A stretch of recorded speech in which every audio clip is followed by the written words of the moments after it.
Das Leitthema der Light + Building 2012 ist Energieeffizienz. Die Elektroindustrie zeigt hier zukunftsweisende Lösungen und Technologien, die den Energieverbrauch eines Gebäudes senken und zugleich Komfort und Sicherheit erhöhen.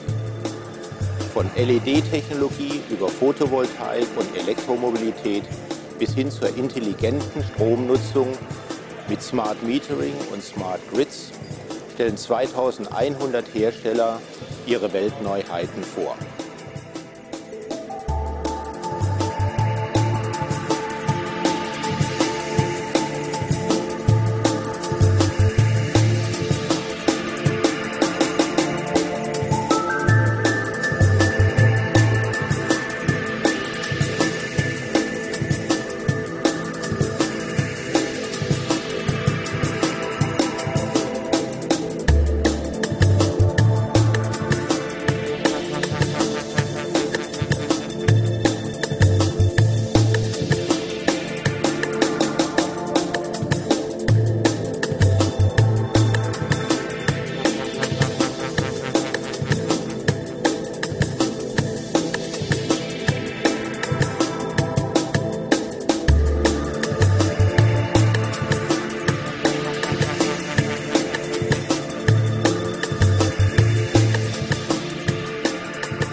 Die Light + Building ist die Weltleitmesse für Licht- und intelligente Gebäude. Als Innovationsplattform der Branche setzt sie Akzente in Bezug auf Gebäudetechnik, Innovationen und Design.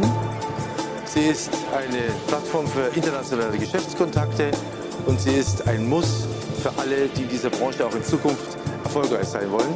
Deshalb freue ich mich auf Ihren Besuch.